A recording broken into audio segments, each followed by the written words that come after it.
it solved one of the big challenges that every SaaS founder has, which is like finding your first customers. We got dozens of customers on our first day and got to 10,000 a month pretty quickly. Hello and welcome back to Indie Bites, the podcast where I bring you stories of fellow indie hackers in 15 minutes or less. Today I'm joined by Craig Hewitt, who is the founder and CEO of Castos, a podcast hosting and analytics platform which has done millions in revenue and also has a services arm for podcast production. He's been podcasting for almost a decade, having started his own show Rogue Startups in 2014, and shortly thereafter his production service called Podcast Motor, which he then folded into Castos. In this episode, Craig touches on how Castos has grown significantly with content and investing in SEO to make sure that his content ranks. So you savvy indie hacker, if you want some of that free organic traffic, the first step is to do an SEO audit. You can see which keywords your pages are ranking for, understand how Google sees your content, and discover how making changes on your site can help blow up your traffic. Head to ahrefs.com/webmastertools and try it out. That's ahrefs.com. There's a link in the show notes too. Let's get into this chat with Craig. Craig, welcome to the pod. How are you doing? Hey, James, doing great. Thanks so much for having me. So take us back before Podcast Motor. What were you doing? Did you have any little entrepreneurial ventures then? Yeah, I mean, I guess I've always kind of grown up in an entrepreneurial family. My dad was, a business owner. His dad was a business owner. His dad was a business owner. I had a brief stint in kind of entrepreneurship before all of this, and it went okay, but kind of, getting married and needed some air quote security. So I went back to corporate life for a bit. And actually, I think that corporate life is a really good training ground for being an entrepreneur, especially if you can get into, my situation was I was in sales. I was in field-based sales, so I kind of controlled my own schedule, and you can make as much money as you want, essentially. And so I think it's not so unlike being an entrepreneur, where a lot of the responsibility for your performance is only on you. You can complain and blame other things, but ultimately, like in sales, you just have to perform. What were your dad and granddad, what were they all doing? They were all home builders. Didn't fancy that for yourself? It's funny. For a while I did. I thought, Dad, I could just kind of take over your business. My son is 10 and he's like, Dad, I want to work for Castos later. And I'm like, that's awesome. I mean, to have a family business that you can pass down is something that a lot of us in the fast-paced build and scale and sell kind of world that a lot of us live in, don't even think about. So I think it's something we discount just right off the bat. And we could think about hey, how could this be around for 20 or 30 years? That's a pretty cool thing to think about. So Podcast Motor 2014, why was podcasting a space that you wanted to go into? I kind of cut my teeth on podcasting as a listener, right? Like a lot of folks, you listen to a bunch of podcasts. For me back then, it was like Smart Passive Income, Tropical MBA, and was just like, man, this is great. This seems so easy. I'm sure I could just do this. And so started my podcast called Rogue Startups to kind of just participate in that space, right? I wanted to interview and just be part of the community. I figured the best secret of podcasting in a B2B setting is networking, right? So you can meet wonderful people like you and I met and just have a really cool in-depth conversation. And now we know each other and we can do things in the future. And that led to just seeing that wow, this is great, but this is challenging. There's a ton to do on the back end after you record to create a really good podcast. Even 8 years ago, it had to be really good quality. And so, the need for Podcast Motor was pretty evident from being kind of in the space and I guess eating your own dog food.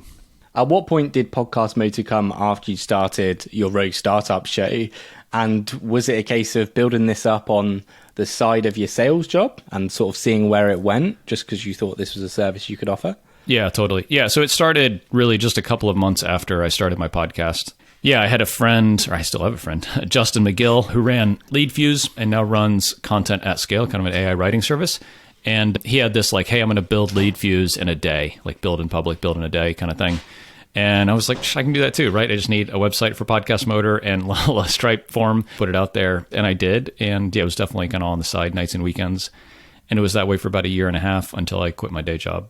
Do you know sort of what revenue you quit your day job to go all in on Podcast Motor? I think we were doing about $15,000 a month. And when you started it, were you doing all of the editing yourself, or did you go straight in with the business mindset? You would do the sales and then find editors to do it for you. Yeah. I mean, the nice thing about starting a productized service while you still have a day job is all of the money can go back into the business. And so I did the first couple of customers by myself and then pretty quickly hired show note writers because that was the part I didn't want to do. I could do the audio editing for a while.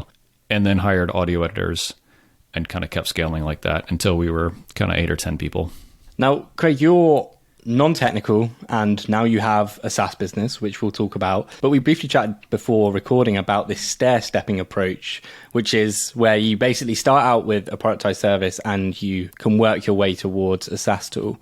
Is this the sort of approach you took when you started Podcastmator? Yeah, totally. I mean, I guess I didn't even know that I wanted to get into software. And I have a lot of mixed feelings about SaaS at this point, after being in it for a long time. Like, it definitely has the allure of like you can scale it really quickly and it can be mega profitable and all these kinds of things.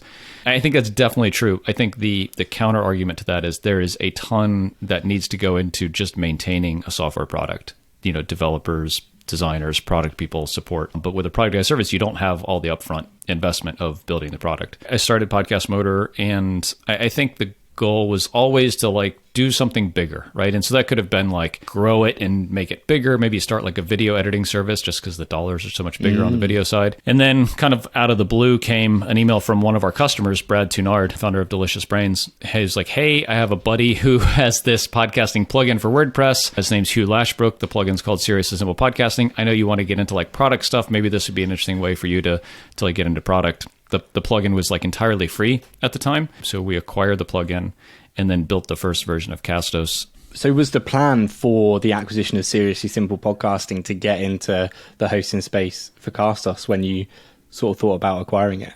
Yeah. And I think that like I wasn't smart, right, at the time, but it's maybe the smartest thing I've ever done, right? Because like we acquired the plugin for not a lot of money. And what we did is not acquire a plugin, but a customer acquisition channel that is essentially evergreen, right? You need to support the customers of the free product. It is kind of our freemium offering. But now we get customers every day from this plugin that has been there for a long time. And so like, I think this is something as people are looking to stair step from like a consulting to productized service to product, like that's a big jump if you build the software to begin with. And so I think the easier way maybe is like acquire or partner or white label or something like that to make a bit of that transition easier. It solved one of the big challenges that every SaaS founder has, which is like finding your first customers. We had dozens of customers on our first day and got to 10,000 a month pretty quickly.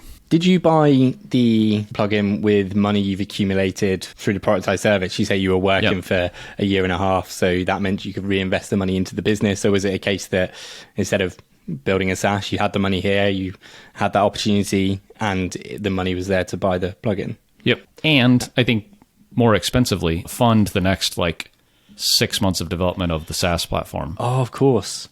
So how did you get people to start paying? Because podcasting back in 2016, 2017, even now, it's hard to find podcasters that want to spend money on their podcast. A lot of people do it as a hobby. When people see you have to pay $30 a month for Riverside, they're like, I'm not sure if I want to do that. We can just use Zoom, that's free. Or I can use Anchor, that's free. So how was it back in 2017 finding customers for it? I think it's a lot like today even, right?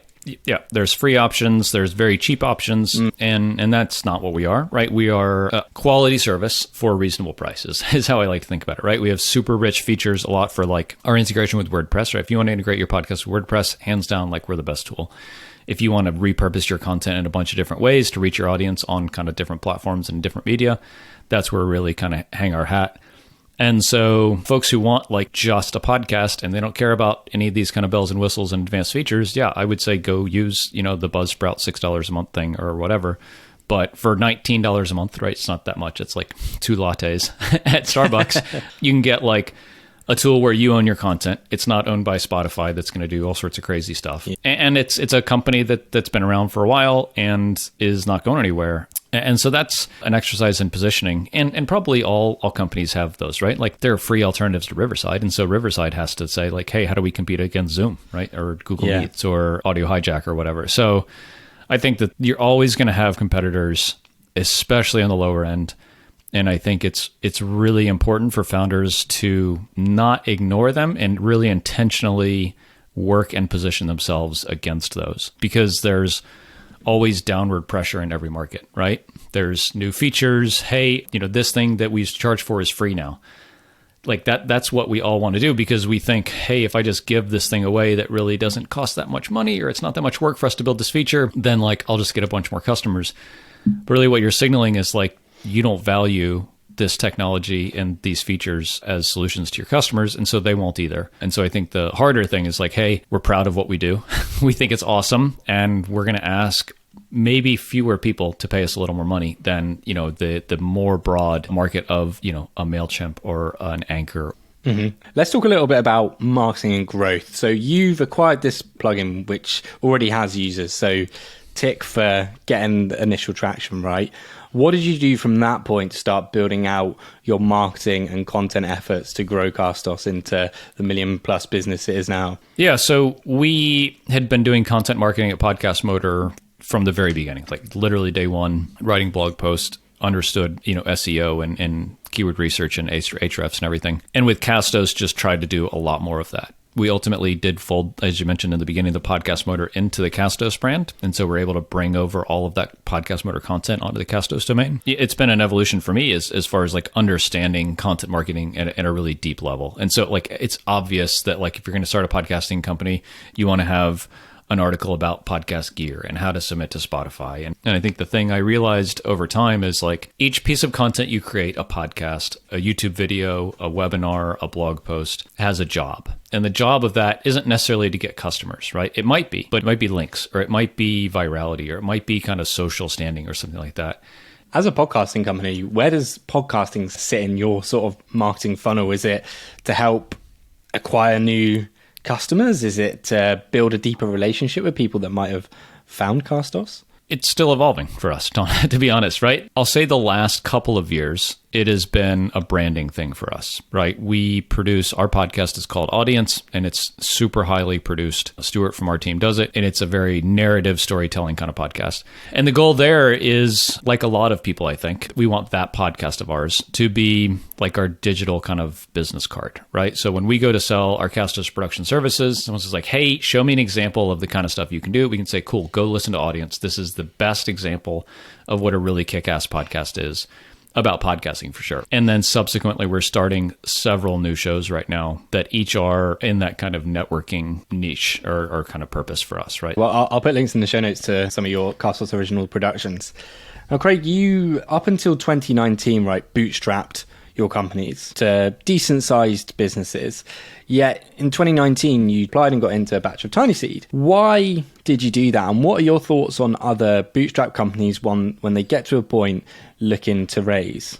Obviously, not every company should look to raise money. I think first and foremost, it's like a personal decision, right? Do you want to, I'll say, be the kind of person who runs a company that has investors and investment? Because what that implies is you have an obligation to them and not just to yourself and to your family and your co-founders and stuff. And so like, do you want the pressure and the responsibility and the implicit kind of outcome that your investors are expecting, right? Whether it's a Tiny Seed kind of thing where like they would get like a dividend or something like that over time, maybe if you're a super profitable company, or if you raise like a proper round, like we raised a pre-seed round last year on a safe note, like those folks want to get paid, not just like a dividend. And so I think it puts the business on a little different trajectory, right? Like a true lifestyle business, like we were talking about, that we could run for 30 years and, pass down to our family. Taking proper financing, you kind of can't do that. The second is like it puts pressure on you as a founder, 100%, right? You have to perform not just for yourself, but for other people. And then the third one is like, can you handle the mental load of having a burn rate, right? Because you're going to take money and spend it ahead of your revenue. And so are you okay with your bank account going down every month instead of going up? And I'll just tell you that it's a slight exaggeration to say that it literally killed me, but it was extremely difficult. Craig, that sounds awful. Well, I mean, the thought is you do this so that you end up way over here. And, and I'm doing this on the screen. So you start at, say, you raise money and you're at $1 million and you invest a bunch in the business right now with a thought in 18 months you're at 2 million. It's not any different than if you were bootstrapped, you would do the same thing, but you would have been profitable. It's the same math, except for you're just front loading all those decisions in a tighter time span. Do you think it was worth it for you raising? Yeah, I do. Yeah. There's one other thing I noticed that you've done, Craig, and you started a new newsletter, as if you didn't have enough on your plate right now, called Founder Insights, where you're talking a little bit about your journey, similar to what you do on Rogue Startups. Why did you want to start a newsletter? Is it a case of building up subscribers for a personal brand to help you when you launch other stuff in the future, or you want to help other founders? Both. But yeah, and a little bit more, I guess. So it's definitely a way for me to build my personal brand. I mean, Rogue Startups, has been something I've done for a long time, 275 episodes, but it only reaches a certain type of audience, I think. And I see over and over these folks with big personal brands, I'll say life is just easier for them, right? If you're Rob Walling and you want to go launch an incubator and you have an email list of 50,000 or 250,000 people and a podcast with 50,000 downloads an episode, you launching Tiny Seed is just easier than if I want to do it. I mean, Founder Insights, it's kind of real-time lessons that I've learned in running the business, usually from like that week. You know, James, the best part of it is it's kind of cathartic, like writing this newsletter every week and having to like process what I've learned into written form is really helpful. And I think this is where writing is better than podcasting, because you and I can come on and talk about this and I can kind of spew some shit. Might not be actually what I want to say, but like when you write it down and you go look at it 2 days later and you revise it and you revise it and you're like that's when it really codifies. And so it's actually really helpful for me as a founder to be able to reflect on a regular basis on kind of what I'm learning. I end every episode on 3 recommendations: a book, a podcast, an indie hacker, entrepreneur, someone that inspires you. Yeah, so on the book side, Who Not How by Dan Sullivan, absolutely fantastic. Podcast, I would have to say that like Startups for the Rest of Us still is just like a really amazing resource. And then indie hacker Moritz Dausinger of Refiner. Fantastic. Craig, thank you for joining me in this episode of Indie Bites. Thanks, James. Thank you so much for listening to today's episode of Indie Bites. A big thank you to today's sponsor, Ahrefs, the best tool in the business for growing using SEO. There's 3 more things I'd like you to do before you go. First is my podcast with Dagobert Renouf called This Indie Life. Second is ad-free episodes of Indie Bites with the membership. And third, if you have a podcast and editing takes up all your time, drop me a message and I can help you out. All links, of course, are in the show notes. That's all from me. See you next week.